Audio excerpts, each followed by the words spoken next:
السلام عليكم ورحمة الله وبركاته. soo dhawaada saaxiibayaal, kuna soo dhawaada muuqaal cusub iyo qiso kaloo cusub. Qisadeena maanta waxay ka dhacday dalka Yemen sanadka markuu ahaa 2018. Qisadan waxaa ka sheekeynaya ama soo tabinaya askarigan wuxuu ka shaqeynayay dhankan iyo dadkan dhimirka iyo maskaxda ka xanuunsan, laakiin askarigan waxaa loo bedelay magaalo kale. sida caadiga askarta waa la bedelaa 6 bil hal sano kadib. askariga meeshuu joogo ma ahne waxaa loo bedelaa meel kale. marka askarigan waa la bedelay oo waxaa loo bedelay magaalo kale. marka magaalada kale wuxuu ka shaqeynayay dhanka iyo xabsiga maxaabiista kuwa xiran ayuu ka shaqeynayay. marka maalmihiisa ugu horeeya wuxuu bartay qaar ka mid ah maxaabiista oo xabsiga ku xiran. marka isagoo dadkaas dhex bartay oo dhex socdo la sheekeysanayo, wuxuu arkay nin oday ah oo gees fadhiyo. odaygaas da'diisa waxay ahayd 64 sano. waa 64 sano. xaggiisa ayuu imaaday, laakiin odaygan jiro walbo la sheego way haysay.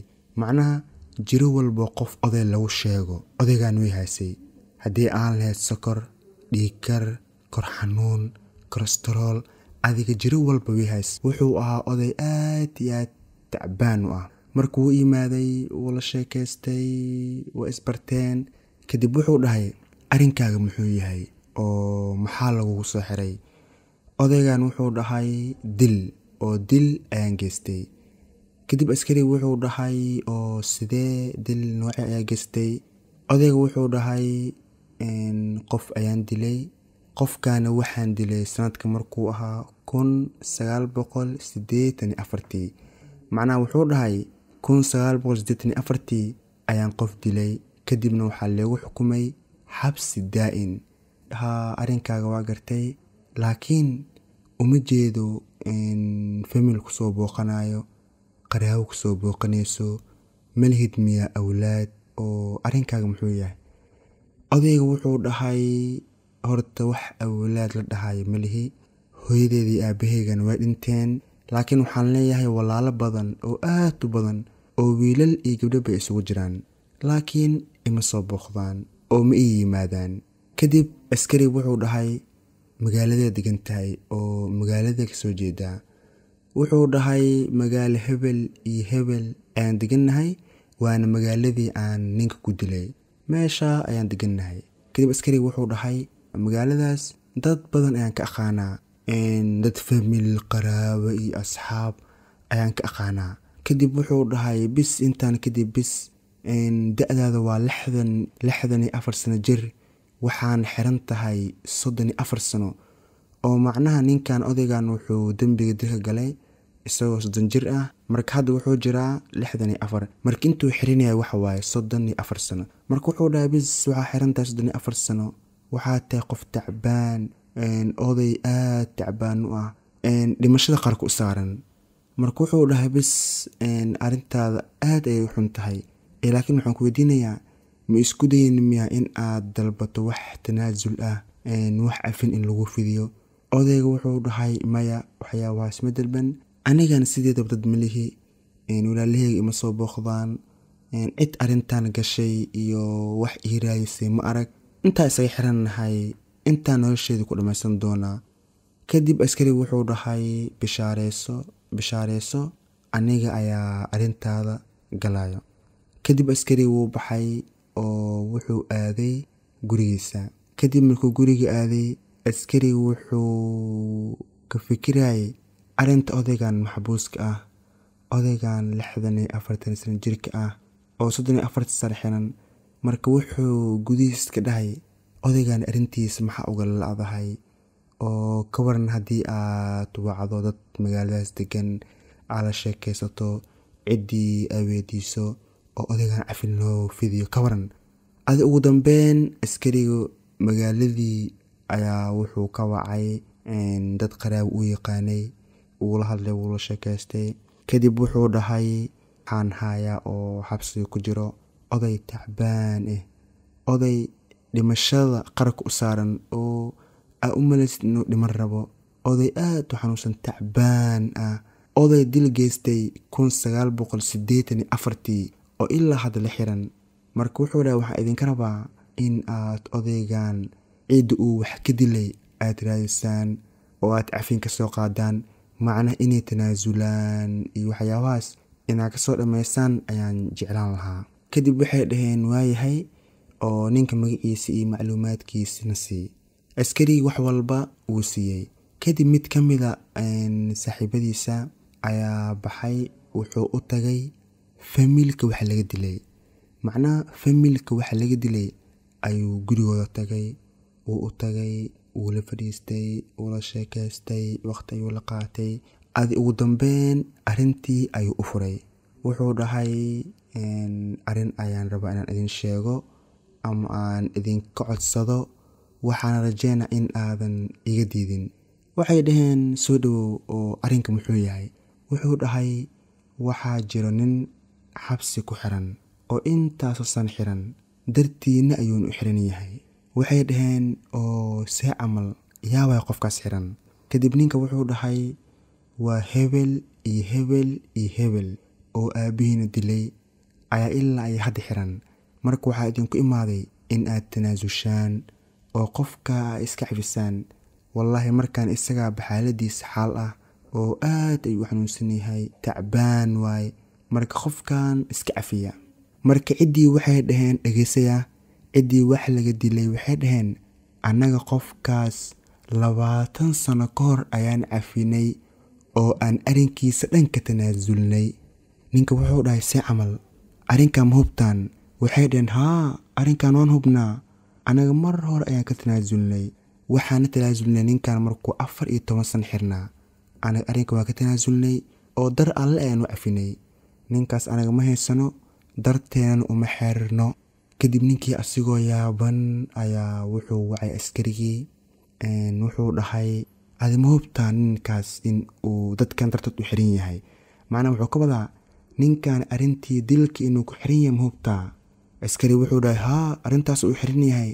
kadib ninkan wuxuu dhahay familka waa u tagay, laakiin waxay ii sheegeen inay arrintan 20 sano ka hor ka tanaasuleen oo ciddan ninkan kuma dhegno oo ninkan mar hore ayay cafiyeen. kadib askari wuxuu dhahay macquul ma ahan, sug waxaa sameynaa baaritaan. askarigii wuu baxay, wuxuu sameeyey baaritaan. macnaha baaritaankuu sameynaya waxay ahayd, waxaa jirta qofka markay cafin sameeyaan familka ama dadka wax laga dilay, waxaa jirta warqad iyo caddeemo la qorqoraayo oo ay ku sheegayaan inay qofkan cafiyeen oo la sii deeyo. marka askari warqadaas iyo waxyaabahaas uu raadiyey, adiga waxyaabaha caddeemo iyo waxyaabahaas uu raadiyey. kadib ninkii ay ku salaabtay wuxuu dhahay aniga wax caddeyn ah oo meeshaan taal uguma jeedo. ninkaana ma jirto wax caddeynaya in la fasaxay oo la cafiyey. waxaa samaysaa ku laawo familka kuna dheh ma hubtaan in aad ninkan cafiseen oo aad ninkan fasaxdeen. kadib familkii ayuu u laabtay, wuxuu dhahay ninkan inaad fasaxdeen ma hubtaan oo isagii miyaa arrinkiisa maka tanaasulsheen. waxay dhaheen haa wallaahi anaga ninkaas ma haysano oo arrinkiisa waan ka tanaasulnay. waxaa noo imaaday hebel iyo hebel iyo hebel oo walaalihiis ah ayaa xaggeena imaaday. iyaga ayaana warqadihii tanaasulka iyo wax walba ku wareejinay. anaga ninkaas waa fasaxnay, waan cafinay, waxaan u haysanana ma lahan. kadib ninkii wuxuu ku laabtay askarigii ayuu arrintii dhan u sheegay. kadib askarigii wuxuu dhahay waayahay, wuxuu qaatay ciwaanka walaalihiis. macnaha ninka xiran walaalihiisa ciwaankooda ayuu qaatay. wuu baxay, wuxuu aaday walaalaha gurigooda, wuu galay, asalaamu calaykum, wacalaykum asalaam, adiga waa issalaameen, waa lasxaa waraystay, waa la fadhiistay. wuxuu dhahay marka walaalkiina hebel iyo hebel iyo hebel ma taqaanin. haa waa naqaanaa waaye. ninkaas markii aan arrinkiisa dabagalay oo aan kiiskiisa baaray, waxaa ogaaday in la cafiyey. macnaha in ay cafiyeen familka uu dembiga ka galay oo uu aabbahooda ka dilay. sidoo kale waxaana ogaaday in cafinta aad idinka soo qaadateen oo warqadii caddeemaha iyo waxyaabo dhan aad idinka soo qaadeen. marka maxaad walaalkiin u fasaxi weyseen oo aad soo deyn weyseen? sababtoo ah dadka waxa laga dilay way cafiyeen. kadib walaalihii waxay dhaheen arrinkan ha soo gelin, meeshaanna ku xir, iska daa ninkaas xirnaadee. kadib askariga wuxuu dhahay macquul ma ahan, dadka dambiga laga gal ninkan way cafiyeen oo waxay bacafiyeen 20 sano ka hor, oo idink maxaa ku haysataan, walaalihiis ayaa tihiin, wiil ma ka xanaaqsan tihiin. kadib waxay dhaheen ninkaas dambi ayuu galay, qof ayuu dilay, uu rabsho badan yahay, marka ha iska xirnaado ee naga daa arrinkiisa. kadib askariga wuxuu ogaaday in walaalihiisa ay soo qaateen tanaasulitaan, macnaa wuxuu ogaaday in ay reerkaas tageen oo ay cafin soo qaateen, reerkaasna ay soo cafiyeen. sababta arrinkaa u sameeyeen waxay tahay waxay diidayeen in reerkan wax laga dilay ay iyagana ilmahooda ka dilaan, macnaha inay ka argoostaan. ayagoo intaas diidayo ayaa waxay u tageen familkii, waxay ka soo qaateen inay tanaasulaan, inay ninkan iska cafiyaan, arrintan ay meeshan isaga xiraan. kadib markii familkaas ay soo cafiyeen, warqadihii iyo wixii dhan ay soo qaateen, waxay dhaheen maxaan u soo deynaynaa, iska daa xabsiga ku uree oo xabsiga isaga jiro, dhaxalkiisana annaga ay qaybsanayno. wuxuu u laabtay markuu u tagay dadkii wax laga dilay oo familkii wax laga dilay ayuu u laabtay. wuxuu ku dhahay horta wixii dhacay way dhaceen, hadda waxaa idinka codsanaa in mar labaad aad tanaasulitaan samaysaan oo mar labaad aad qortaan warqad aad ku sheegaysaan in aad ninkan ku cafiseen, in aadan ninkan haysan, hadda iyo tanaasulitaan cusub sameeya. warqadii wixii qoreen waxay ku wareejiyeen askariga, oo askariga ayaa markaan arrintii la wareegay. kadib askarigii wuu soo baxay, wuxuu ku laabtay maxkamadii, arrintii ayuu galay. adiga ugu dambeyn wuxuu bannaan keenay odaygii miskiinka ahaa, odaygii 34 sano xirnaa, odaygii 20 sano ka hor la cafiyey ayaa wuxuu keenay bannaanka. kadib markii la soo daayay way yaabeen walaalihiisa oo waxayba ka naxeen walaalkooda oo bannaanka joogo. ugu dambeyn odaygii miskiinka wuxuu imaaday bannaanka oo waxaa xabsigii ka soo bixiyey askarigana ilaahay subxaanahu watacaala u soo diray, wuxuuna u ahaa kheyr. marka saaxiibayaal, qisadeena maanta waa inaga intaa, inkastoo ay iskeed qiso yaroo kooban, laakiin waxay xambaarsan tahay macno aad iyo aad u weyn. waana dareemi kartaa sida walaalahan ay kula dhaqmeen walaalkooda, xaasidnimada iyo xiqdiga ka buuxa walaalaha qaarna waa iska sidaan, kuwana way fiican yihiin, kuwana waa kuwa xun. qisadan waxaan ka baran karnaa waxyaabo badan oo ay ka mid tahay in aadan cidna isku haleen, mar walba in aad isku tashato oo cid aan alle ahaynin aadan isku haleenin. talabaad waxaan ka baran karnaa in aadan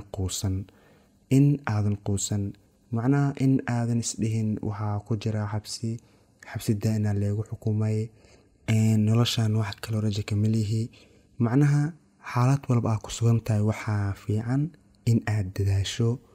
oo hadda fiiri, ninkan xiran hadduu dadaali lahaa, dad badan la xiriiri lahaa, asxaabtiisa wixii, xitaa haddii familkiisa gooyeen, laakiin aad wax un sameyn lahaa, waxaa macquul ahaan lahayd in uu ogaado in la cafiyey.